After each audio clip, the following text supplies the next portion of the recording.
منور میری آنکھوں کو میرے شمس و ضحیٰ کر دے،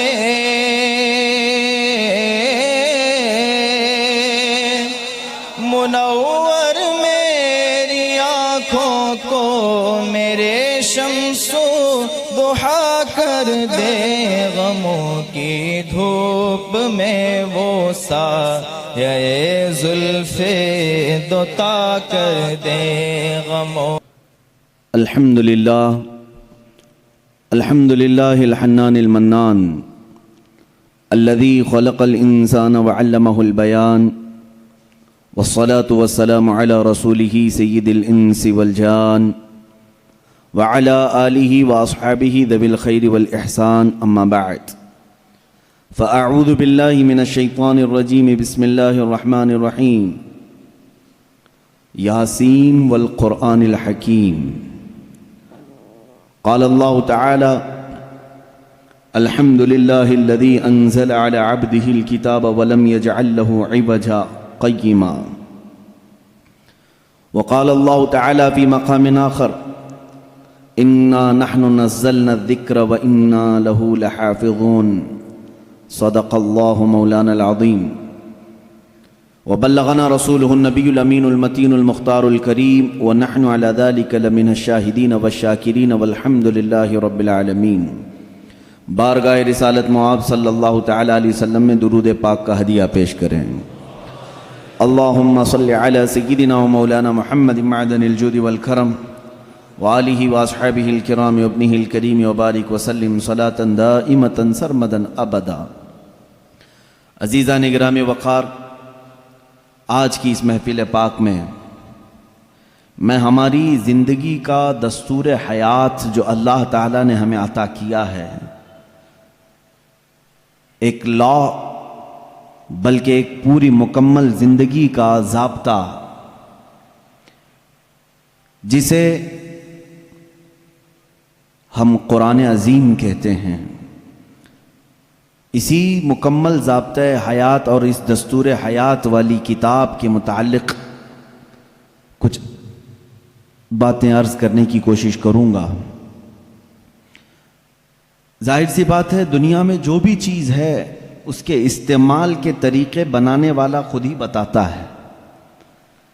کوئی بھی مشین اگر بنتی ہے تو اس کے ساتھ ایک بکلیٹ ہوتی ہے کہ اس کے استعمال کرنے کے طریقے کیا ہیں۔ آپ کوئی بھی گاڑی خرید کر کے لائیں تو اس میں بھی لکھا جاتا ہے کہ اس کے فنکشنز کیا کیا ہیں، فیچرز کیا کیا ہیں۔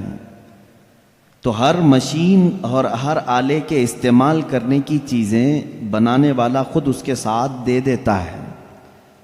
اسی طرح میرے عزیزو، تمام جہاں کے انسانوں کو پیدا کرنے والے خالق نے انسان کی پیدائش سے لے کر موت تک کیسے جینا چاہیے، کیسے رہنا چاہیے، اس کے لیے جو ضابطہ بنایا ہے وہ قرآن بنا کر نازل فرمایا ہے۔ ہماری زندگی کا مکمل دستور اس میں لکھا گیا ہے۔ یہ اور بات ہے کہ قرآن سے آج خود ہماری امت بہت پیچھے جا رہی ہے۔ یاد رکھنا ایک بات، اقبال نے کہا تھا، گر خواہی مسلمان زیستن، نیست ممکن جز بقرآن زیستن۔ اگر تم چاہتے ہو کہ مسلمان ہو کر کے جیو تو یہ بات ممکن ہی نہیں ہے کہ قرآن چھوڑ کر کے جی سکو۔ قرآن کے بغیر تمہاری زندگی ہی نہیں ہے، تمہارا وجود ہی نہیں ہے۔ یوں سمجھ لیں کہ جتنا زندہ رہنے کے لیے ہوا پانی کھانے کی ضرورت ہے، اسی طرح تمہارے ایمان اور اسلام کے زندہ رہنے کے لیے قرآن اتنا ہی ضروری ہے۔ بنا قرآن کے تمہاری زندگی نہیں۔ قرآن ایک ضابطۂ حیات صرف مسلمانوں کے لیے نہیں، اگر لوگوں کی تعصب کی عینک نکل جائے تو میں کہتا ہوں یہ سارے جہاں کے انسانوں کے لیے ضابطۂ حیات ہے، پورے دنیا کے انسانوں کے لیے، چاہے وہ آج کسی بھی دین سے تعلق رکھتے ہوں، ان سب کے لیے قرآن ضابطۂ حیات ہے۔ قرآن بتاتا ہے جینے کے سلیقے کیا ہیں۔ کون سی چیز تمہارے جسم کو فائدہ پہنچا سکتی ہے، کون سی چیز نقصان پہنچا سکتی ہے۔ اب میں آپ کو بتاؤں، گاڑی کسی نے بنایا اور آ کر کے آپ مجھ سے سوال کر رہے ہیں اس گاڑی میں کیا ڈالوں، میں تو آپ سے یہی کہوں گا گاڑی بنانے والے سے پوچھو، وہ زیادہ بہتر جانتا ہے۔ عزیزان گرامی، آج یہی حال ہمارا ہے۔ ہمیں پوچھنا یہ چاہیے تھا کہ میرے جسم کا نظام کون سی غذاؤں سے بہتر چلے گا، اے مولا تو ہی بتا، اس لیے کہ تو نے مجھے بنایا ہے۔ اور اللہ سے پوچھنا ہو تو قرآن کھولنا ہوگا، اس مولا نے بہت پہلے ہی تمہیں سارے ضابطے بیان کر دیے۔ اب ایک بات یہ بھی سمجھ کر کے چلیں، بنانے والے نے جو تمہیں ٹرمز کنڈیشن اور جو رولز ریگولیشن بتائے ہیں اس کے خلاف استعمال کرو گے تو مشین کا کیا ہونا ہے وہ سب تمہیں معلوم ہے۔ جا کر کے کار خرید کر کے لائے اور اس کے ساتھ بکلیٹ بھی ملی تھی، انہوں نے کہا تھا کمپنی والوں نے یہ کار پیٹرول سے چلتی ہے۔ ہو سکتا ہے آپ کے پاس پیسے زیادہ تھے، آپ نے کہا نہیں میں گھی ڈال کے چلاؤں گا، آپ نے پیٹرول کی بجائے کہا کہ نہیں میں تو مٹی کا تیل ڈالوں گا یا میٹھا تیل ڈالوں گا، کھانے والے تیل ڈالوں گا۔ اس گاڑی کا حشر کیا ہونا ہے وہ آپ کو معلوم ہے۔ کیوں؟ اگرچہ آپ کے دماغ میں گھی اور مہنگا ہے لیکن وہ مشین کے لیے سوٹیبل نہیں ہے۔ اسی طرح اے مسلمانوں، اے مومنوں، اللہ تبارک و تعالیٰ نے تمہارے جسم کو بنایا ہے، ایک ایک رگ کو، ایک ایک بال کو اس نے پیدا کیا ہے، وہ بہتر جانتا ہے کہ تمہارے جسم کے لیے کون سی چیز سوٹیبل ہے۔ اس کے بتائے ہوئے تعلیمات کو چھوڑ کر کے اگر تم دنیا کی سنو گے تو ظاہر سی بات ہے یہ ایسی ہی ہے جیسے بنانے والے کو چھوڑ کر کے دوسرے سب کے پاس جا رہا ہے آدمی۔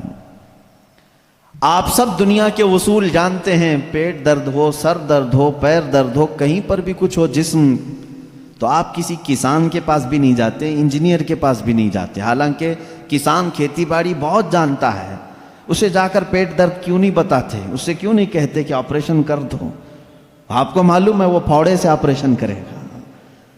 انجینئر کے پاس آپ نہیں جاتے اپنے جسمانی بیماریوں کو دکھانے کے لیے، اس لیے کہ آپ کو معلوم ہے امراض جسمانی سے جس کا تعلق ہے وہ ڈاکٹر ہوتا ہے، اسی سے پوچھنا چاہیے کیونکہ وہ ہمارے جسم پر ریسرچ کر چکا ہے۔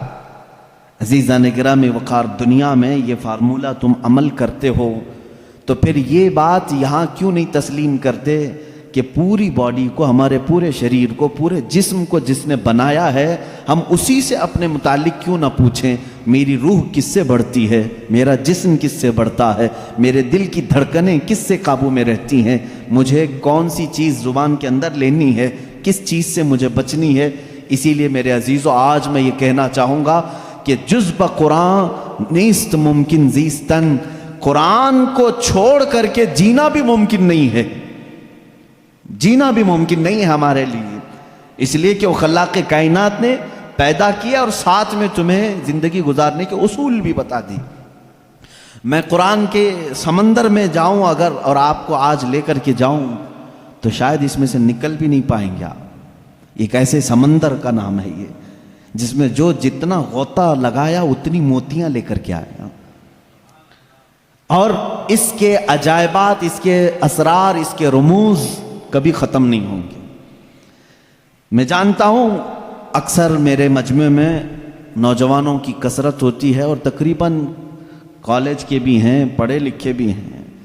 میں سب سے کہوں گا آج اپنا سارا علم سمیٹ کے بیٹھو، اور میں آج تم سے مخاطب ہوں، آپ سے مخاطب ہوں۔ میں سارے علوم پر آج انشاءاللہ ڈسکس کرنے کی کوشش کروں گا، سارے نہیں، جتنے میرے بساط کے مطابق ہیں۔ میں آج پہلے آپ کو یہ بتا دوں کہ قرآن اسلام کی روشنی میں ہمارے نظریے کے اعتبار سے، پہلے اس کی تھوڑی سی تاریخ۔ قرآن جو ہے یہ لفظ عربی ہے، بار بار پڑھی جانے والی چیز کو قرآن کہا جاتا ہے، اور دنیا میں ایسی کوئی کتاب ہی نہیں جس کو سب سے زیادہ قرآن کے علاوہ پڑھا جاتا، کوئی کتاب نہیں۔ اتنی زیادہ کثرت سے جس کی تلاوت ہوتی ہے دنیا میں ایسی کوئی کتاب ہے ہی نہیں، کوئی کتاب نہیں۔ احادیث رسول بھی نہیں، کیونکہ وہ تلاوت نہیں ہوتے، قرآن کی تلاوت ہوتی۔ کروڑوں مسلمان ہیں، اور بغیر قرآن کی تلاوت کیے کسی کی نماز بھی ممکن نہیں، کسی کی نماز بھی نہیں ہے۔ آپ کی نماز قرآن کے بغیر ہوتی ہے؟ نہیں ہوتی۔ تو کثرت سے تلاوت کرنے والی چیز کو قرآن کہا جاتا ہے، اسی لیے اس مصحف کو یعنی اس کتاب کا نام قرآن رکھا گیا۔ حالانکہ قرآن پاک ہماری زبانوں میں مشہور ہے، اس کا ایک ہی نام نہیں ہے، اور 27 نام الگ ہیں۔ قرآن پاک کو عربی میں الگ الگ ناموں سے ذکر کیا گیا ہے، بلکہ خود قرآن میں ہی اس کے کئی نام آئے۔ قرآن میں اللہ تعالیٰ نے اس کو فرقان بھی فرمایا، اسی کو تنزیل بھی فرمایا، اسی کو کتاب بھی فرمایا، اسی کو نور بھی فرمایا، اسی کا ایک نام شفا بھی ہے، اسی کا ایک نام رحمت بھی ہے، اسی کا ایک نام البیان بھی ہے، اسی کا ایک نام احسن الحدیث ہے، اسی کا ایک نام البرہان ہے، اسی کا ایک نام المیزان ہے، اسی کا ایک نام الامانہ ہے، اور اسی کا نام قرآن پاک بھی ہے۔ یہ تمام نام قرآن پاک کے خود قرآن میں استعمال ہوئے ہیں، اللہ نے خود قرآن پاک میں فرمایا ہے۔ کثیر نام ہے، اور ہر نام کی ایک الگ الگ وجہ ہے کہ کیوں اس کا نام یہ رکھا گیا۔ اب اندازہ کرو آپ کہ میں ایک ایک نام کی تشریح بیان کروں تو 27 دن تو اسی میں لگ جائیں گے کہ قرآن کے نام کیا کیا ہیں۔ ایک ایک نام قرآن کیوں کہا گیا، میں تو اس کی ایک مختصر وجہ بتایا نا، سب سے زیادہ پڑھی جانے والی چیز ہے، اس لیے اس کو کیا کہتے ہیں؟ قرآن۔ اسی طرح بیان، اللہ نے فرمایا ہر چیز کا اس میں بیان ہے، کچھ بھی نہیں چھوڑا گیا ہے، اس لیے اس کو بیان کہتے ہیں۔ تنزیل، اس لیے کہ یہ اتارا گیا ہے، اس لیے اس کو تنزیل کہتے ہیں۔ احسن الحدیث ہے، سب سے اچھی بات کو کہتے ہیں عربی میں، اور قرآن سے اچھی بات کوئی ہے نہیں، اس لیے اس کا نام احسن الحدیث ہے۔ اس کا ایک نام شفا ہے، اس لیے کہ اس کی آیتیں مریضوں پر پڑھو تو شفا ملتی ہے۔ اس کا نام ہدا ہے، اس لیے کہ اس میں ہدایت کی آیتیں ہیں، بھٹکا ہوا بندہ اگر پڑھ لے تو سیدھے راستے پر آ جائے۔ اس کا نام رحمت ہے، اس لیے کہ غم میں اگر کبھی بندہ اس کو پڑھ لے، بلکہ حضور اکرم صلی اللہ علیہ وسلم نے فرمایا اپنی میتوں پر سورہ یاسین پڑھو، ان پر رحمت ہوتی ہے۔ تو قرآن کا نام رحمت بھی ہے، اسی لیے قرآن کے اسماء اور قرآن کے ناموں کی تفصیل اپنا ایک الگ ٹاپک ہے۔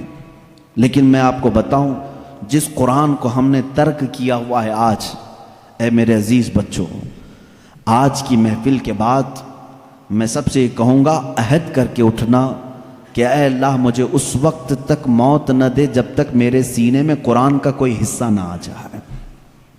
اس لیے کہ رسول کریم صلی اللہ علیہ وسلم نے فرمایا جس مسلمان کے سینے میں قرآن کا کوئی حصہ نہیں، حضور پاک صلی اللہ تعالیٰ علیہ وسلم نے فرمایا وہ قبرستان کی طرح ویران ہے۔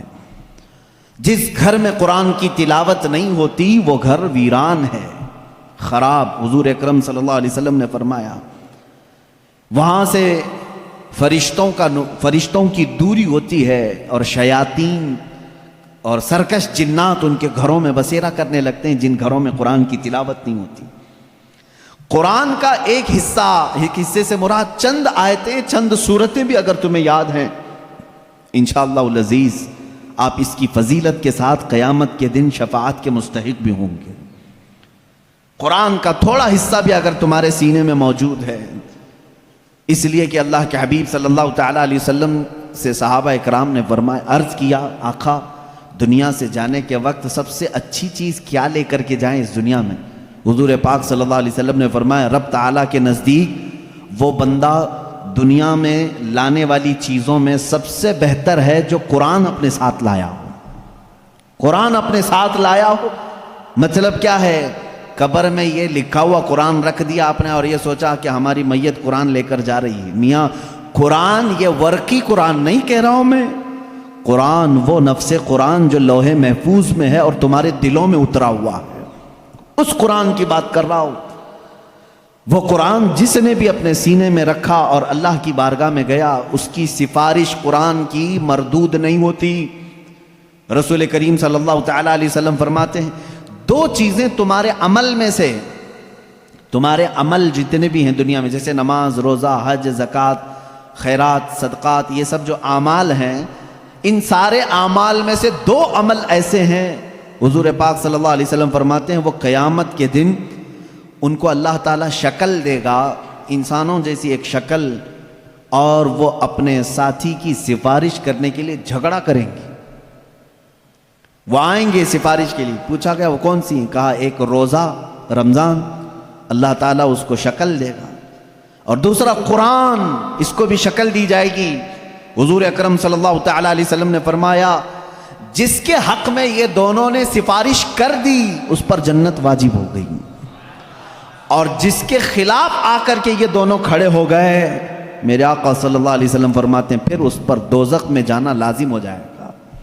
اگر یہ دونوں آ کر کھڑے ہو گئے کسی کے خلاف، قرآن اور رمضان. رمضان کہے گا کہ مولا میں اس کے گھر جاتا تھا، اس نے بے حرمتی کی ہے، میری بے عزتی کی ہے، میں جب جاتا تھا تو یہ بے حیائیاں ویسے ہی کرتا تھا، میرا ادب و احترام کبھی نہیں کیا اس نے. اگر رمضان ہمارے خلاف کھڑا ہو گیا، اور قرآن اگر یہ کہہ دیا کہ مولا کبھی اس نے مجھے اپنے سینے سے نہیں لگایا، کبھی میری آیتیں تلاوت نہیں کیا، اس کو آج معاف نہ کیا جائے، رب تعالیٰ ان دونوں کی سفارش اس حق میں بھی قبول کرے گا اور دوزخ میں بھیجے گا.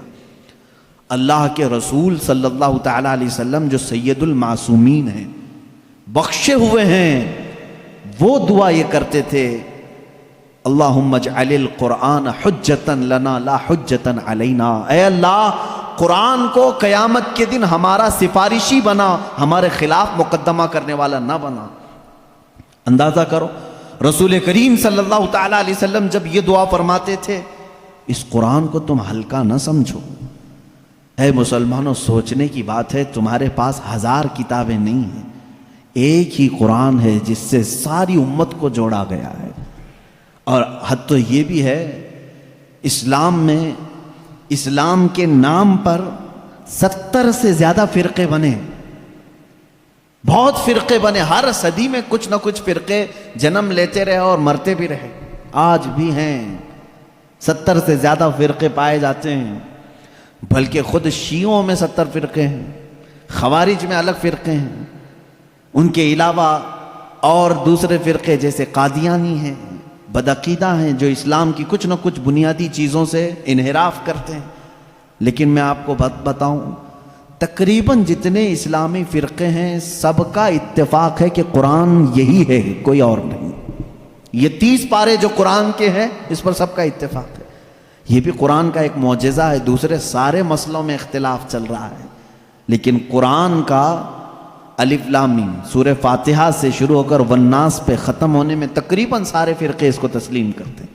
شیعوں کا ہمارا اختلاف ہے، اہل حدیث سے اختلاف ہے، دیوبندیوں سے اختلاف ہے، رافضیوں سے اختلاف ہے، قادیانیوں سے اختلاف ہے، لیکن جا کر کے سارے مکاتب فکر میں آپ دیکھیں سب کے ہاں یہی قرآن پڑھا جاتا ہے، یہی قرآن ہے. اسی لیے میں کہتا ہوں ایک قرآن ہے، لیکن اس امت نے اس کو اتنا بوجھل کیوں سمجھا ہے، اس کو اتنا بھاری کیوں سمجھا ہے، جبکہ وہ مولا اسی قرآن میں یوں فرماتا ہے، ایک بار نہیں 4 بار فرما رہا ہے وَلَقَدْ يَسَّرْنَا الْقُرْآنَ لِلذِّكْرِ فَهَلْ مِن مُدَّكِرٍ. ہم نے قرآن کو یاد کرنے کے لیے آسان بنایا ہے، ہر کوئی یاد کرنے والا، اور وہ اتنا آسان ہے، اتنا آسان ہے. میں نے خود دیکھا ہے کہ وہ بچے جن کو ابھی سوجھ بوجھ بھی نہیں آتی، سمجھ بوجھ بھی نہیں آتی، وہ بھی جب قرآن یاد کرنے لگ جاتے ہیں تو ان کے سینوں میں قرآن اتر جاتا ہے. جب میں خود قرآن حفظ کرنے کے لیے نکلا تھا، ہماری عمر 11 سال کی تھی، بہت سارے معاملات سمجھ میں نہیں آتے تھے، لیکن ہم نے تیزی سے یاد کیا. اللہ کا فضل تھا، ہمارے ساتھ کچھ ایسے بھی تھے جن کو 2+2 کیا ہوتا ہے یہ بھی نہیں معلوم تھا، لیکن وہ 30 پارے کے حافظ تھے. دوسری چیزوں میں اگرچہ ذہن کند ہو، لیکن قرآن ایک معجزہ ہے جو یاد کرنے والے کے سینے میں اتر جاتا ہے. ہاں یہ اس کے ساتھ نہیں جاتا جو اس کو بھاری سمجھتا ہے، جو اس کو بوجھل سمجھ کر کے چھوڑا اس کے ساتھ نہیں جاتا، اور جو اس سے محبت کیا اس کے سینے میں بہت آسانی سے اترتا ہے. میں نے تو محسوس کیا ہے، ہمارے ساتھ ایسا بھی ہوتا رہا ہے، استاد بیٹھے ہوئے ہیں سنتے رہتے تھے. ایک دن کا اتفاق ایسا ہوا کہ خبر یہ لگی کہ کل شاید استاد آنے والے نہیں ہیں. موج مستی کرتے ہیں سارے، کل کا تو سبق چھٹی ہے، کچھ یاد نہیں، کیونکہ پہلے ہی معلوم ہو گیا استاد نہیں آنے والے ہیں. اور صبح 8 بجے سے کلاس چلتی تھی، 9 بجے تک نہیں آئے تو پکا ہو گیا کہ آئیں گی. کلاس بند کر کے نکلنے ہی والے تھے کہ استاد سامنے نظر آ گئے. سب کو کہا بیٹھو، میری کوئی چھٹی نہیں ہے، میں تاخیر ہو گیا تھا، بس مؤخر ہو گیا تھا. اب سبق سنانے کے لیے جس کو بھی بلایا جائے، ظاہر سی بات ہے جو سختیاں ہوتی تھیں کہاں سے، رات کو یاد نہیں کیے، صبح یاد نہیں کیے، سامنے اچانک سننے کے لیے. ایسے عالم میں میرا خود کا تجربہ بھی ہے، کئی ہمارے ساتھیوں کا بھی تجربہ ہے. قرآن پر ہاتھ رکھا، دل سے کہا اللہ کا کلام ہے، اتر جا جلدی سے، بس اور کچھ نہیں. شاید 10 منٹ لگے ہوں، 15 منٹ لگے ہوں، قرآن کے 2 صفحے یاد ہو جاتے تھے. جتنی جلدی پانی ہضم نہیں ہوتا اس سے جلدی قرآن یاد ہوتا تھا. کر کے تو دیکھا ہوتا آپ نے، کر کے تو دیکھا ہوتا. شروع میں شیطان بہت ورغلاتا ہے، بہت بہکاتا ہے، یاد کرنے نہیں دیتا اور بھگاتا ہے، لیکن جو جم گیا تو پھر قرآن ہی اس کا مددگار بھی ہوتا ہے، قرآن اس کا مددگار ہوتا ہے. اب میں چند حدیثیں آپ کو بتاؤں کہ قرآن کہاں تک تمہاری دوستی نبھاتا ہے. پہلی بات، کچھ لوگ ڈر کر کے چھوڑے ہوئے، ہم تو پڑھ ہی نہیں پاتے تھے. اس پر بھی میں آج ایک حدیث پڑھا، حضرت عائشہ صدیقہ رضی اللہ تعالیٰ عنہا سے مروی ہے. فرماتی ہیں رسول کریم صلی اللہ تعالیٰ علیہ وسلم نے فرمایا الماہر فی القرآن، جو قرآن کا ماہر ہے یعنی اچھی تجوید میں تلاوت کرتا ہے اور اس کے معنی بھی سمجھتا ہے، سب سمجھتا ہے. حضور اکرم صلی اللہ علیہ وسلم نے فرمایا قیامت کے دن وہ معزز محترم فرشتوں اور انبیاء کے ساتھ ہوگا. جو ماہر ہے قرآن میں، جو قرآن اچھے سے تلاوت کرتا ہے. یہاں تک تو بات ٹھیک ہے. آگے میرے آقا صلی اللہ علیہ وسلم فرماتے ہیں والذی یقرأ القرآن یتتعتع فیہ وعلیہ شاق فلہ اجران او کما قال رسول اللہ صلی اللہ علیہ وسلم. میرے آقا فرماتے ہیں اور وہ بندہ جو اٹک اٹک کے پڑھتا ہے، اس کے لیے زبان پھسل جاتی ہے. یہ صاف ہے الفاظ حدیث میں. جو اٹک اٹک کے پڑھتا ہے، زبان پھسل جاتی ہے، یا ذہن موٹا ہے، زبان موٹی ہے، جلدی سمجھ میں نہیں آتا، ادھر ادھر ہجے کر کے پڑھتا ہے، میرے آقا صلی اللہ علیہ وسلم نے فرمایا اس کو ڈبل اجر ہے. فَلَهُ أَجْرَانِ، اس کو دگنا اجر ہے. تو کیوں چھوڑ دیا تھا اس قرآن کو؟ یہی سوچ کر کہ پتہ نہیں کہاں غلطی ہو جائے. تم لگے رہتے ہیں، ایک دن وہ آ جاتا جب ہماری زبانوں کی لکنت کو بھی یہ صحیح کر دیتا. قرآن پاک علاج بھی ہے، شفا بھی ہے، دوا بھی ہے، رزق بھی ہے، رحمت بھی ہے. عزیزان گرامی، میرے آقا صلی اللہ تعالیٰ علیہ وسلم نے فرمایا، احادیث کے چند جملے میں آپ کے سامنے رکھ دوں. رسول پاک صلی اللہ تعالیٰ علیہ وسلم فرماتے ہیں کہ جو قرآن گھر میں تلاوت کرتا ہے اس کے لیے ایک فرشتہ ہے جس کا نام سکینہ ہے. حضرت اسید بن حضیر رضی اللہ تعالیٰ عنہ ایک صحابی ہیں، وہ رات میں تلاوت کر رہے تھے، اچانک بادل کا ایک ٹکڑا نیچے آ گیا. بادل کا ٹکڑا کبھی نیچے آپ نے دیکھا نہیں ہوگا، اس میں کیا ہوتا ہے معلوم ہے؟ جیسے فریج کھولنے کے بعد بہت تیز شبنم جیسی ٹھنڈک رہتی ہے، اس طرح بادلوں کو کچھ جمی ہوئے پانی اور برف جیسی چیزیں گھیری ہوئی رہتی. ایک ٹکڑا ان کے اوپر آ گیا. حضرت اسید ڈر گئے، ان کا گھوڑا ہنانے لگا، تیزی سے اچھل کود کرنے لگا، اور وہ قرآن پڑھ رہے تھے اس وقت. اور انہوں نے قرآن چھوڑ دیا اور صبح حضور اکرم صلی اللہ علیہ وسلم کے دربار میں آئے. کہا یا رسول اللہ صلی اللہ علیہ وسلم، مجھے ڈر لگ رہا ہے، رات کو میں چھت پر بیٹھ کر قرآن پڑھ رہا تھا، صرف میری بیوی ہے اور میرے گھر میں ایک گھوڑا ہے، مجھے ڈر یہ لگا کہ آسمان سے کچھ برس جائے گا اور میں ہلاک ہو جاؤں گا. بادل کا ٹکڑا یہاں تک آ گیا تھا، سر تک آ گیا تھا، اور میرا گھوڑا بھی دیکھ کر کے ہنانے لگا، اچھل کود کرنے لگا. یہ کیا معاملہ ہے؟ اللہ کے حبیب صلی اللہ تعالیٰ علیہ وسلم نے فرمایا، مسکرایا، کہا اسید تلاوت چھوڑ کیوں دیا؟ اور پڑھتے رہتے ہیں. اس لیے کہ وہ فرشتہ ہے جسے قرآن سننے کا بہت شوق ہے. جب بھی کوئی قرآن تلاوت کرتا ہے تو آسمانوں سے اتر آتا ہے. یہاں تک کہ میرے آقا صلی اللہ علیہ وسلم نے فرمایا فجر کی نماز میں آؤ، اپنے منہ صاف کر کے آؤ، اپنے منہ کی بدبو نکال کر کے آؤ. پوچھا کیوں؟ فرماتے ہیں میرے آقا صلی اللہ علیہ وسلم، جب تم نمازوں میں قرآن کی تلاوت کرتے ہو کچھ ایسے فرشتے ہیں وہ اپنا منہ تمہارے منہ سے لگا دیتے ہیں، تو منہ کی بدبو نہ ہو، فرشتوں کو تکلیف نہ ہو، اس لیے کہ وہ قرآن سننے کے شوقین ہیں. جب تم تلاوت کرتے ہو تو وہ اتر جاتے ہیں اور تمہارے منہ سے اپنا منہ لگا لیتے ہیں۔ قرآن کی یہ برکت ہے میرے عزیزوں، دوسری کتابوں کے لیے کہیں ایسی فضیلت نہیں ملتی۔ یہ تو میں دائرہ اسلام میں موجود میرے آقا صلی اللہ تعالیٰ علیہ وسلم کی بتائی ہوئی حدیثیں آپ کو پہلے بتا رہا ہوں، میں پھر دنیاوی معاملات میں بھی آؤں گا کہ قرآن کہاں کہاں ہماری رہنمائی کرتا ہے۔ پہلے تو ہم اپنے دائرے میں دیکھیں، ہم چھوڑے ہوئے ہیں نا اس کو۔ اقبال نے کہا تھا وہ زمانے میں معزز تھے مسلمان ہو کر، آج تم خار ہوئے ہو تاریک قرآن ہو کر۔ آج تم خار ہوئے ہو تاریک قرآن ہو کر، قرآن چھوڑ کر کے ہی ذلیل ہوئے ہیں، باقی اور کوئی وجہ نہیں ہے۔ اللہ تبارک و تعالیٰ نے جو مقدس چیز تمہارے لیے اتاری، پچھلی امتوں کو کبھی یہ چیز نہیں ملی، قرآن جیسی برکت کسی امت کو نہیں ملی جو امت مصطفیٰ صلی اللہ علیہ وسلم کو ملی۔ تورات آئی ہے، انجیل آئی ہے، زبور آئی ہے، سب کو معلوم ہے نا، آسمانی کتابیں آئی۔ جاؤ اے مسلمانوں، ڈھونڈ کر کے لاؤ تورات کا ایک نسخہ جو موسیٰ علیہ السلام پر اترا تھا، ڈھونڈ کر کے لے آؤ انجیل کا ایک نسخہ کہ جو عیسیٰ علیہ السلام پر اترا تھا، زبور کا ایک نسخہ لے کر کے آؤ۔ آج وہ کتابیں ناپید ہیں، اور اگر ہیں تو اس میں اختلاف۔ خود عیسائیوں کے ہاں 4 قسم کی انجیلیں پائی جاتی ہیں، یہودیوں کے ہاں تورات اولڈ ٹیسٹمنٹ میں، یونان والوں کا الگ، فلاں جگہ کا الگ، جرمنی کے الگ، UK کے الگ، امریکہ کے الگ۔ جا کر کے دیکھو گے تو ان کے نسخوں میں الگ الگ تبدیلیاں ہیں۔ زبور نام کی جو کتاب تھی داؤد علیہ السلام پر، وہ کہاں ہے؟ اس کی کتنی آیتیں غائب، کسی کو نہیں پتا۔ لیکن دنیا میں اگر خالد ہمیشہ رہنے والی کوئی کتاب ہے تو قرآن مقدس ہے۔ تم جاؤ امریکہ میں بھی تمہیں یہی قرآن ملے گا جو سورہ فاتحہ سے شروع ہو رہا ہے، عرب میں جاؤ یہی قرآن ملے گا جو والناس پہ ختم ہو رہا ہو، ہندوستان میں آؤ یہی قرآن ملے گا جس کے درمیان میں سورہ کہف ہے۔ کہیں پر بھی جاؤ قرآن اسی طرح سے آج موجود ہے۔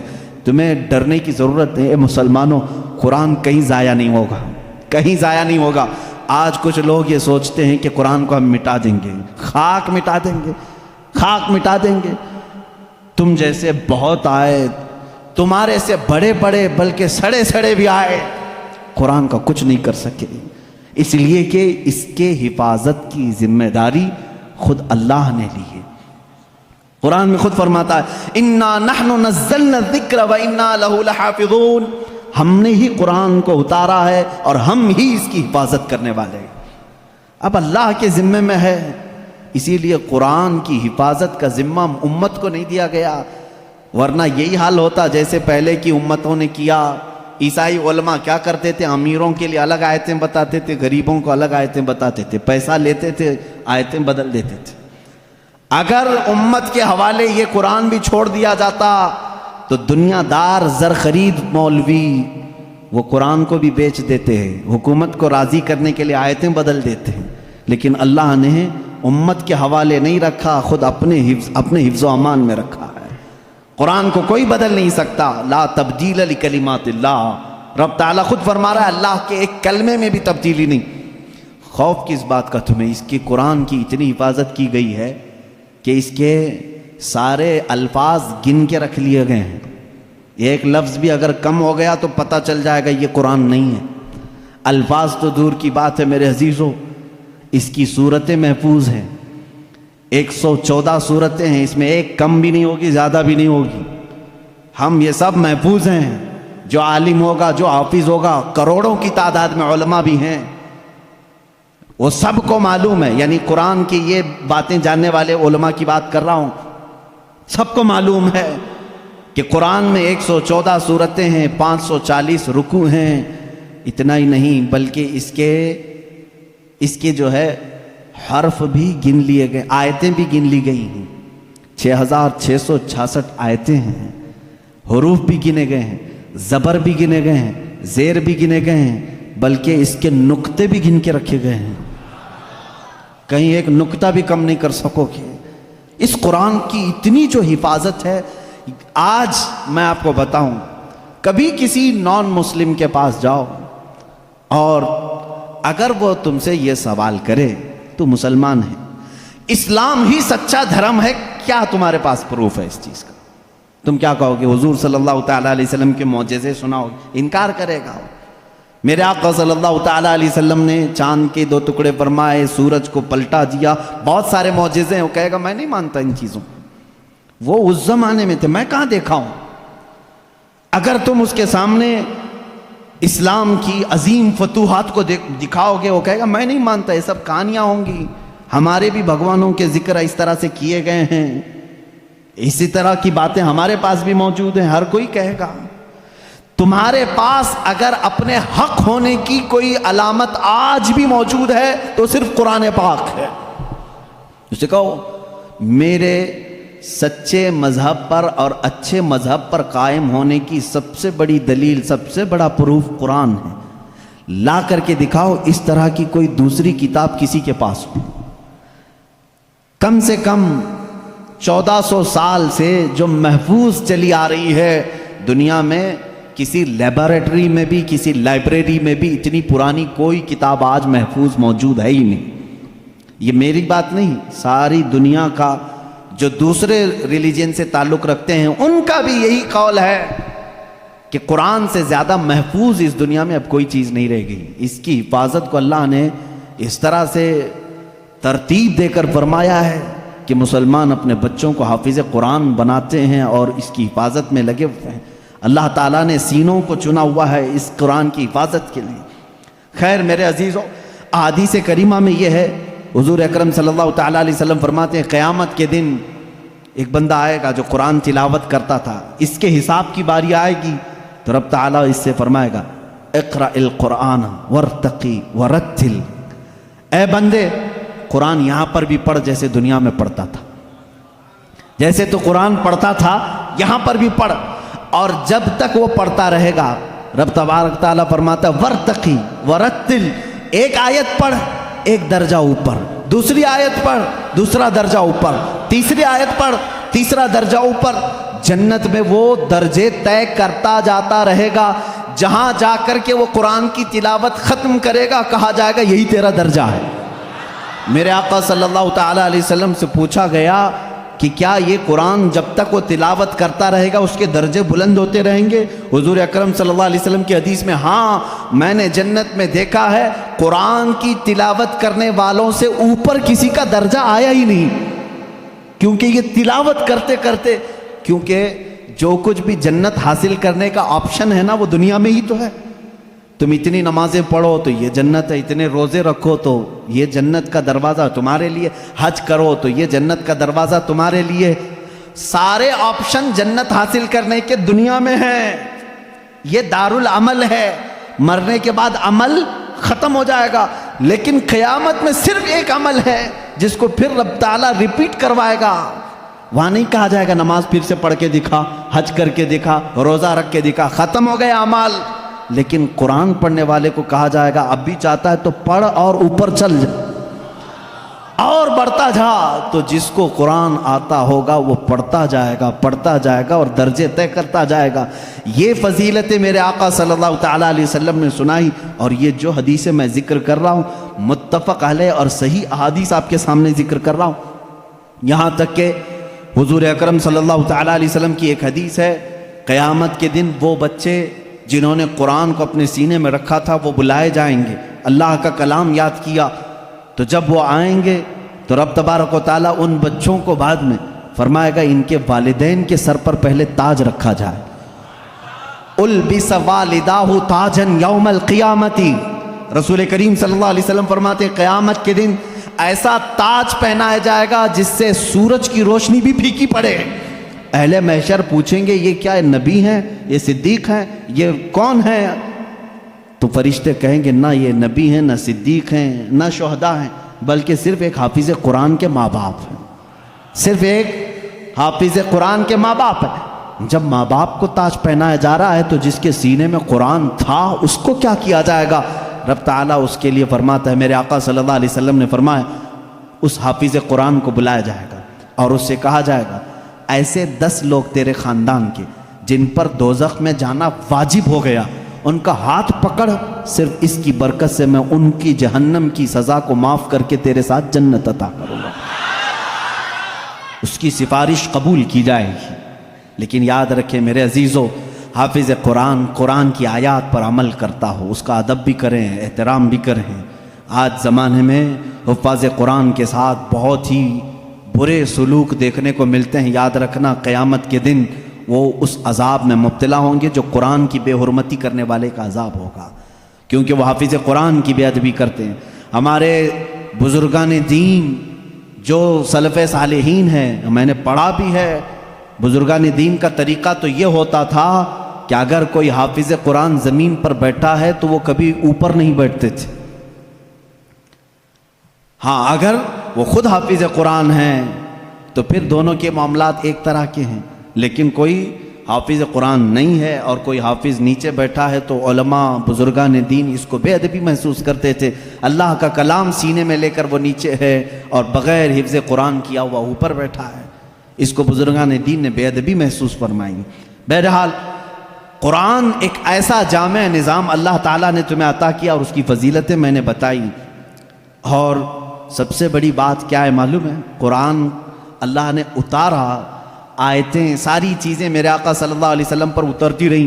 اس کی پہلی آیت جو اتری اقرا بسم ربک الذی خلق، غار حرا میں واقعہ آپ کو معلوم ہوگا۔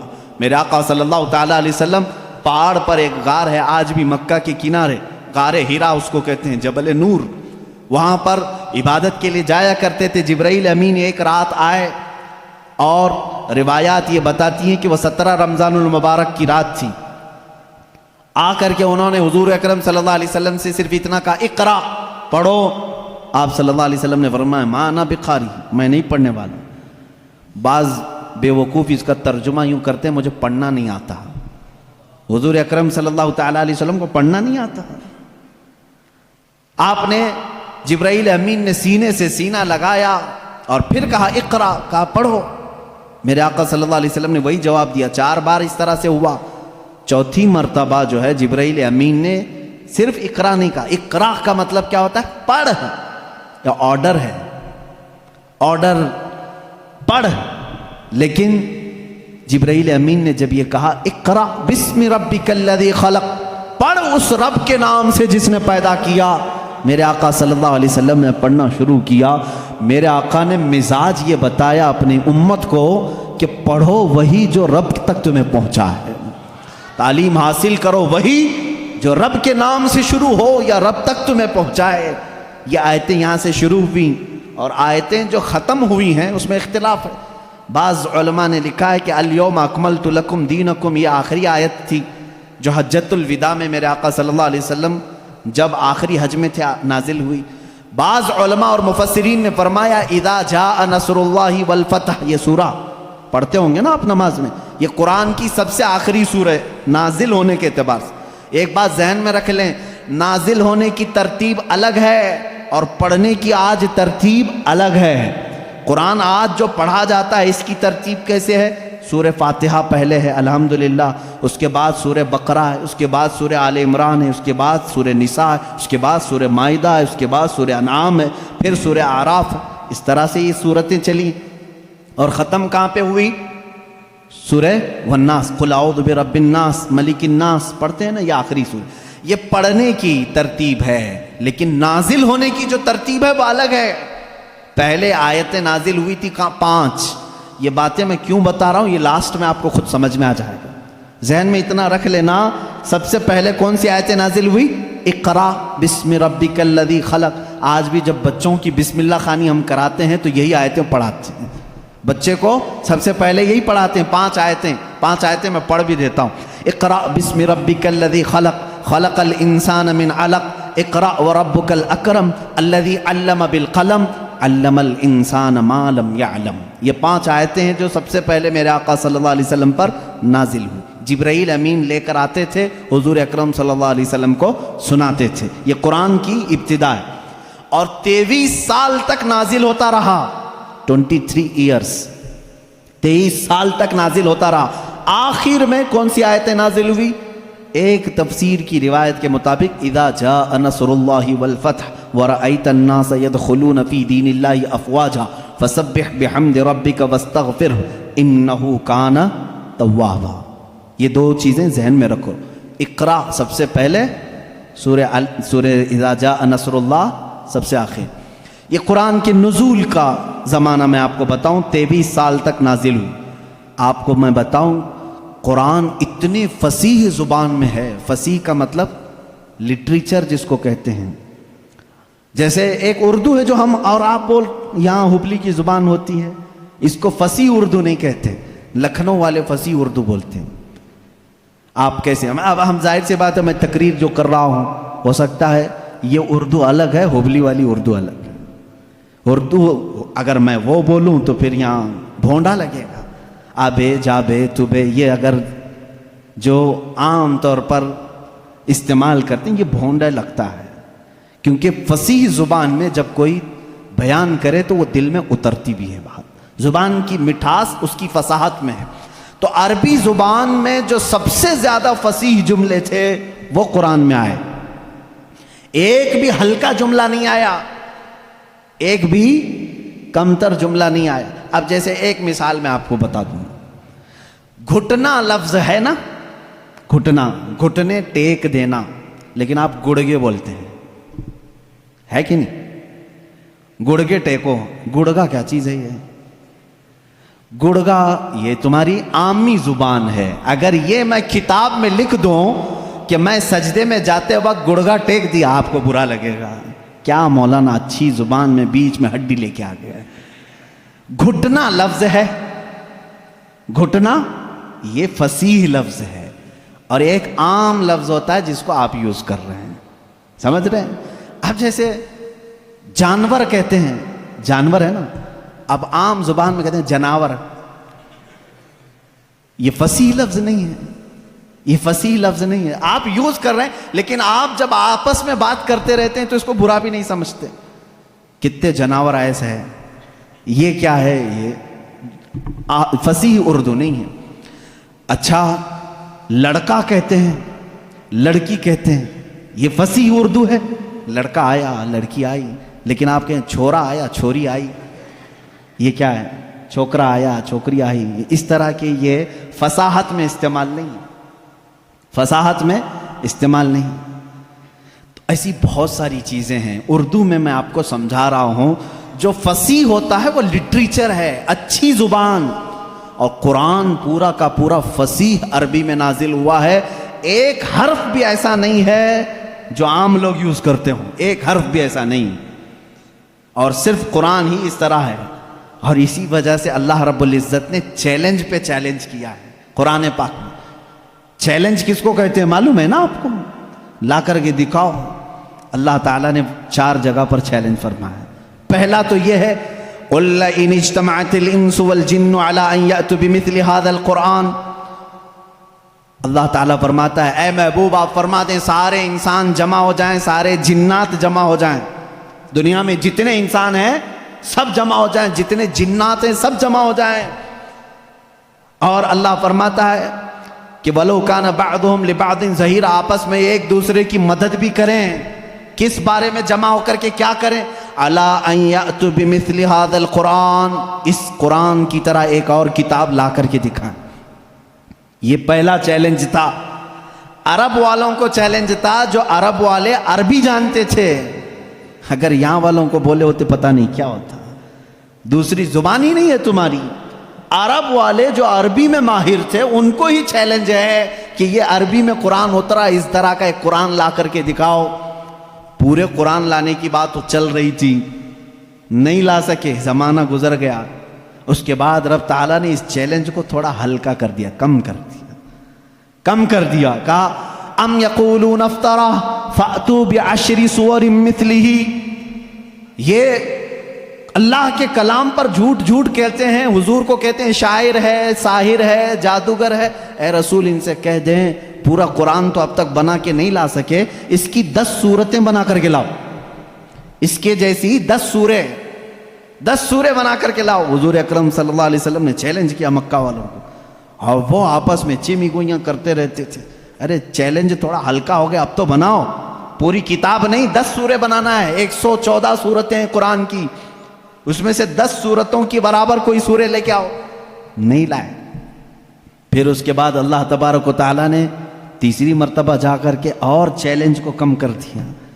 وَإِن كُنتُم فِي رَيْبٍ مِّمَّا نَزَّلْنَا عَلَىٰ عَبْدِنَا فَأْتُوا بِسُورَةٍ مِّثْلِهِ، اگر تم کو شک لگتا ہے جو کچھ بھی ہم نے اپنے بندے پر اتارا ہے تو لاؤ اس قرآن کی طرح ایک ہی سورہ.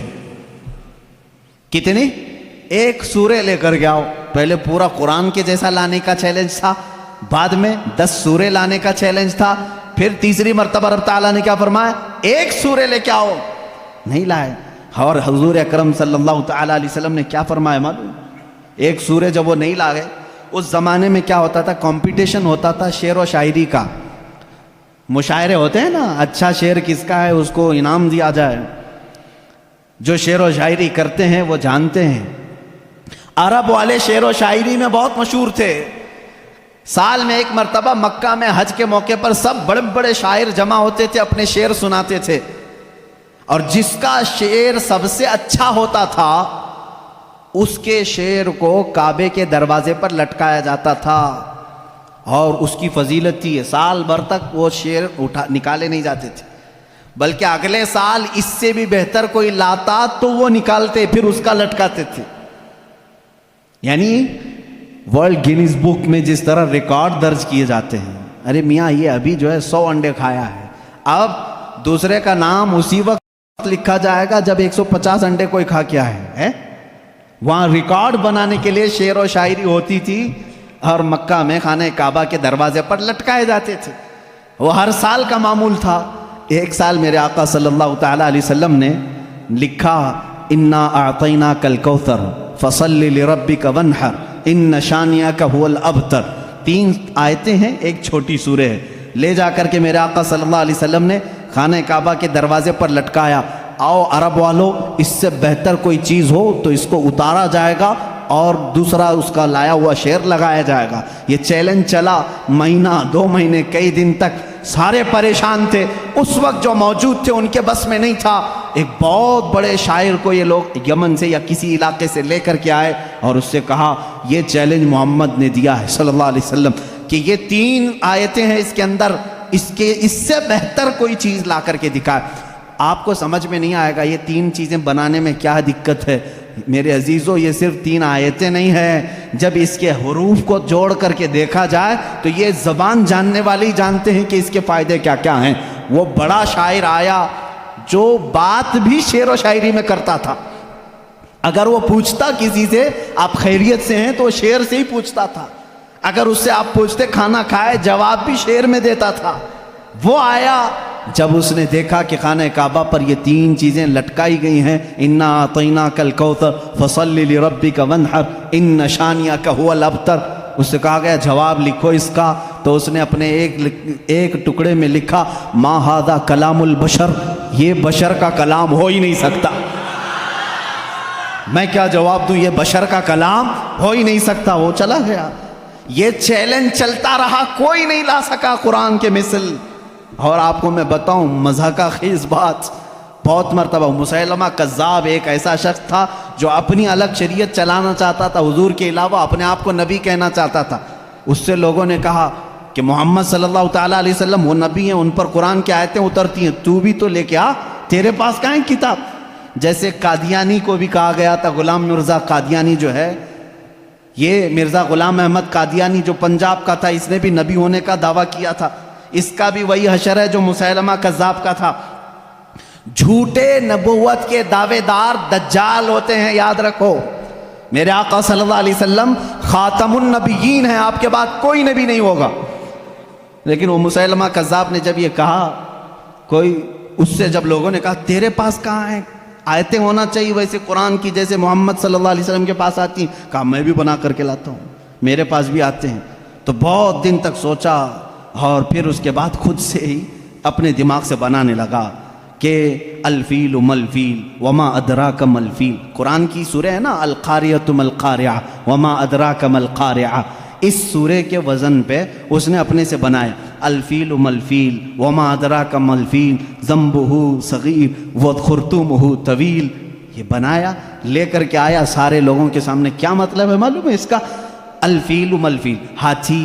کیا ہاتھی؟ وما ادراک ملفیل، تم کیا جانو کہ ہاتھی کیا ہوتا ہے؟ اس کی پونچھ چھوٹی ہوتی ہے، اس کی سونڈ لمبی ہوتی ہے. ابھی یہاں ہنس رہے ہیں، عرب والے تو اس پر پیٹ پکڑ کر ہنسنے لگے، کیا بنا کے لایا بیوقوف. سب اسی وقت ہنس پڑے. ظاہر سی بات ہے 14 صدیوں کے بعد مسلمان اس کی بات پر ہنس رہے ہیں تو عرب والے کتنا ہنسے ہوں گے. گیا بھاگ کر کے، نہیں بنا لا سکا. اب اس کے بعد عرب مکہ والے بڑے بڑے جو مالدار تھے وہ لوگ جمع ہوئے اور کہا جو بھی عرب کے بڑے بڑے شاعر ہیں ان کو لاؤ، پیسے دو اور بناؤ کچھ بھی، ہمارے لیے جینا دشوار کر کے رکھی ہیں یہ آیتیں، یہ چیلنج پہ چیلنج دے رہے ہیں اور ہم بنا کر کے لا نہیں پا رہے ہیں. پورے شاعروں کو جمع کی، ان کو بڑے بڑے نذرانے دی، کتنا چاہیے پیسہ سب لو، جاؤ اس کے برابر بنا کے لاؤ. وہ سب گئے شاعر اور گئے، کھا پی کر کے موٹے ہوئے. اگلے سال آئے، کچھ بھی نہیں لے کے آئے. سال بھر ہو گیا، پورے سیٹوں نے پھر کہا لائے نہیں، کہا نہیں بن ہی نہیں پایا، تھوڑے اور پیسے دے دو، اگلے سال بنا کے لائیں گے. پھر پیسے ان کے اکاؤنٹ میں جمع ہوئے ہوں گے اس زمانے میں جو بھی اکاؤنٹ رہا ہو، پھر دیے. جیسے آج شاعروں کو پہلے اکاؤنٹ میں ڈالنا پڑتا ہے، اس لیے میں لفظ اکاؤنٹ کا ذکر کر رہا ہوں. ان کو اور پیسے دیے، پھر پیسے لیے اور گئے. جا کر کے دوسرے سال، اب ظاہر سی بات ہے اب تو مار کھاتے، نہیں لاتے پیسے. پچھلے سال کے بھی بقایا تھے، اس سال بھی تھے. اس سال وہ آئے اور کہنے لگے کہ ویسا بن تو نہیں پایا، قرآن کے جیسی کوئی سورہ بنی تو نہیں، ہاں البتہ کچھ عیب ملے ہم کو قرآن میں جو فصیح نہیں ہے. فصیح ابھی میں نے بتایا نا، فصیح کس کو کہتے ہیں؟ جو ہائی لیول کی زبان ہے، اور اگر عام لوگ یوز کرتے ہیں اس چیز کو تو اس کو کہتے ہیں یہ فصیح نہیں ہے، یہ عام لفظ ہے. جیسے میں نے اردو میں بتایا گڑگا، یہ عام لفظ ہے. انہوں نے کہا 4 لفظ ہم کو ایسے ملے ہیں جو عربی گرامر کے حساب سے فٹ نہیں بیٹھتے، عربی گرامر میں ایسا یوز نہیں ہوتا. انگلش کے گرامر توڑ کر کے اگر بولو گے تو انگریز ہنسیں گے، ہمارے گرامر توڑ کر کے بولو گے ارے لڑکی بہت اچھا تھا، آپ ہنسیں گے. یہ گرامر میں نہیں بیٹھتا ہے نا. اسی طرح ان شاعروں نے کہا 4 لفظ قرآن میں ایسے ملے ہیں جو گرامر سے ہٹے ہوئے ہیں. کہا چلو یہ بھی بڑی بات ہے، یہ بھی بڑی بات ہے. تم بنا کر کے نہیں لائے لیکن قرآن کے کچھ ایسی چیزیں ڈھونڈ کے تو لائے ہو جو قرآن میں عیب ہے. کہا جلدی بتاؤ کیا ہے؟ کہا 4 چیزیں ہیں. توجہ چاہتا ہوں میرے عزیز، یہ ذہن میں رکھنا. حضوا ایک لفظ آیا ہے. ان جاہلوں نے کہا، وہ شاعروں نے، بڑے بڑے شاعر تھے، حضوا نہیں یوز کرتے عربی میں، استہزاء یعنی مذاق کے لفظ کو کیا کہتے ہیں عربی میں؟ استہزاء. لیکن قرآن میں حضوا یوز ہوا تو انہوں نے کہا حضوا یہ عام لفظ ہے، یہ ایسا نہیں یوز ہونا چاہیے تھا. کہا دوسرا کیا ہے جلدی بتاؤ؟ کہا کبیر بڑے کو کہتے ہیں لیکن قرآن نے اس کو کبار کہا ہے. کبار کون یوز کرتا ہے؟ ان شاعروں نے کہا کبار یہ گرا ہوا لفظ ہے، کبیر یوز کرتے ہیں. اچھے لوگ جو ہیں وہ کبیر یوز کرتے ہیں، کبار نہیں. 2 لفظ ہوئے، حضوا، کبار. پھر تیسرا لفظ انہوں نے کہا لشیئن آتا ہے، لشیئن یہ گرامر کے حساب سے فٹ بیٹھتا ہے لیکن قرآن نے لشیئن کہا پیش کے ساتھ، یہ بھی گرا ہوا.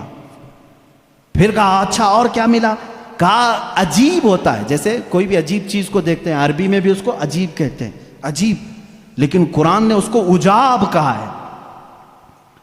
عجاب یہ گرا ہوا لفظ ہے، عجاب کہاں آتا؟ یوز نہیں ہوتا عرب میں. تو یہ سیٹھ لوگ بڑے خوش ہو گئے، چلو کچھ تو کمیاں ڈھونڈ کے لائے ہیں 2 سال کی محنت کے بعد. چلو محمد صلی اللہ علیہ وسلم کے پاس آئے، کہا ہے محمد صلی اللہ علیہ وسلم آپ کے چیلنج کو ہم نے ایکسیپٹ کیا، صورتیں تو نہیں لائے لیکن تمہارے قرآن میں 4 ایسی باتیں ہیں جو فصیح نہیں ہیں، عام ہیں، گرامر سے گری ہوئی ہیں. حضور صلی اللہ تعالیٰ علیہ وسلم نے پوچھا بھی نہیں کیا ہے کیا نہیں ہے. کہا میں تم سے بات نہیں کروں گا، تم سے بات نہیں کروں گا، تم اور میں ہوں نا، ہمارے دونوں کے بیچ میں کوئی ایک بڑا فیصلہ کرنے والا ہونا چاہیے. کون طے کرے گا؟ کون طے کرے گا کہ یہ عربی گرامر کے حساب سے فٹ بیٹھتے ہیں کہ نہیں بیٹھتے ہیں، فصیح ہے کہ غیر فصیح ہے؟ تو حضور صلی اللہ تعالیٰ علیہ وسلم نے یہ فیصلہ بھی ان کے ہی حوالے کر دیا، جاؤ تم ہی ڈھونڈ کے لاؤ کوئی ایسا بڑا آدمی جو میرے اور تمہارے درمیان فیصلہ کرے گا. تو انہوں نے کہا ٹھیک ہے ڈھونڈتے ہیں. ڈھونڈ کر کے جانتے ہو کس کو لائے ہو؟ ایک 97 برس کا بڈھا تھا، 97 ایئرس کا. وہ اپنی لینگویج کو اتنی محفوظ رکھتا تھا کہ شہر کی لینگویج مکس نہ ہو جائے، اس کے لیے وہ پہاڑوں پہ رہتا تھا، اس کو اپنی لینگویج پر فخر تھا، اس سے زیادہ عرب میں کوئی فصیح آدمی نہیں تھا. اگر اس کی طرف سے کوئی بات آئی تو پورے عرب میں وہ قانون بن جاتی تھی، یہ لینگویج بہت فصیح ہے، فلاں بوڑھا جو 97 سال کا وہ بولتا ہے. تو یہ لوگ گئے، سارے سیٹھ اور شاعر اس کے پاس گئے، کہا ہمارے اور محمد صلی اللہ علیہ وسلم کے درمیان میں ایک مقدمہ ہے، آپ کو فیصلہ کرنا ہے. انہوں نے کچھ بتایا ہی نہیں تھا کیا ہے کیا نہیں ہے. اس بوڑھے کو منا لیا اور وہ بوڑھا اتر کے آیا، پہاڑوں سے اتر کر کے حضور کے پاس آئے. اب فیصلہ ہونا تھا. اب توجہ چاہتا ہوں، 4 لفظ ہے نا، حضوا، کبار، لشیء، عجاب، یہ 4 ورڈ ہیں، ان کا دعویٰ تھا. اس بوڑھے کو لے کر کے آئے فیصل بنا کر کے. حضور صلی اللہ علیہ وسلم کے پاس جب وہ آیا تو حضور بیٹھے ہوئے تھے، اور عرب میں بڑے لوگ آتے ہیں تو کھڑے ہو کر کے استقبال کرتے تھے. حضور اکرم صلی اللہ علیہ وسلم نے نہیں استقبال کیا، اٹھے ہی نہیں، آپ بیٹھے رہے. وہ بوڑھا آیا، دیکھتا رہا، اور اس کے بعد آ کر کے اپنی جگہ بیٹھ گیا. حضور کھڑے ہو گئے. وہ جب بیٹھا حضور کھڑے ہو گئے، وہ بچک کر کے پھر کھڑا ہو گیا. بوڑھا تھا، حضور صلی اللہ علیہ وسلم بیٹھ گئے، پھر وہ بھی بیٹھا. تھوڑی دیر وہ ادھر بیٹھا تو میرے آقا صلی اللہ علیہ وسلم نے فرمایا نہیں ادھر آ کے بیٹھو. اس کو اٹھایا، پھر ادھر بیٹھایا. تھوڑی دیر ابھی وہ بیٹھا تھا، پھر حضور نے فرمایا یہاں نہیں، ادھر آ کے بیٹھو، ادھر ہی ٹھیک تھا. اس کو پھر ادھر اٹھایا.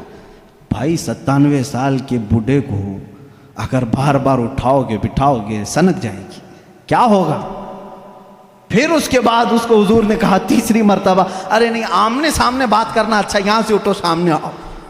ارے میاں اب تو اس کی حالت خراب ہو گئی. اٹھا اور غصے میں بولنے لگا، یا محمد انی شیخ کبار اتتخذنی ہزوا وان منکم ھذا لشیء عجاب. اس بوڑھے نے کیا کہا معلوم ہے؟ اے محمد انی شیخ کبار، میں بوڑھا آدمی ہوں، اتتخذنی ہزوا، کیا تم میرا مذاق کر رہے ہو؟ وَإِنَّ مِنْكُمْ هَذَا لَشَيْءٌ عُجَابٌ، اور ایسا معاملہ تمہارے سے یہ بہت عجیب لگتا ہے. چاروں ورڈ اس نے ایک جملے میں یوز کیے. حضور اکرم صلی اللہ علیہ وسلم نے ان شاعروں کی طرف دیکھا، لائے بھی تو اس کو لائے ہو جو قرآن کی باتیں ہی یوز کر رہا ہے. بیچارے اب ان کے پاس منہ جھکا کر جانے کے علاوہ کیا چاہ رہا تھا؟ فیصلہ ہو گیا اس دن. یہ بوڑھا جو بات کہتا ہے وہ فصیح بات کہتا ہے. بعد میں اس بوڑھے کو پتہ بھی نہیں تھا کہ یہ لوگ لائے کس بات کے لیے تھے، کس چیز کا فیصلہ کرنے کے لیے لائے تھے. ہو سکتا ہے بعد میں جا کر کے اس کو بہت جھگڑا ہوا ہوگا کہ ہم تو یہی 4 باتوں کو یہاں پر تمہیں بتانے کے لیے لائے تھے کہ قرآن میں غیر فصیح وہی بول کے آ گئے. خیر، یہ ایسا ہی ہوا جیسے کسی بچے کو باپ یہ کہہ کر کے گھر پہ آنے والے سے کہتے ہیں کہہ دینا ابا سو رہے ہیں. ہاں، سامنے کوئی گھر کے باہر آتا ہے تو بچہ جا کر کے کہتا ہے ابا کہہ رہے ہیں ابا سوئے ہیں. یہی بات ہوتی ہے. اسی طرح سے اس کے ساتھ بھی معاملہ ہوا ہوگا. بہرحال قرآن کا چیلنج برقرار رہا اور آج تک باقی ہے. آج کے اس ڈیجیٹل لائف میں بھی کوئی قرآن کا یہ مثل لا نہیں لا سکا. وہ کتاب تمہارے پاس ہے میرے عزیزو.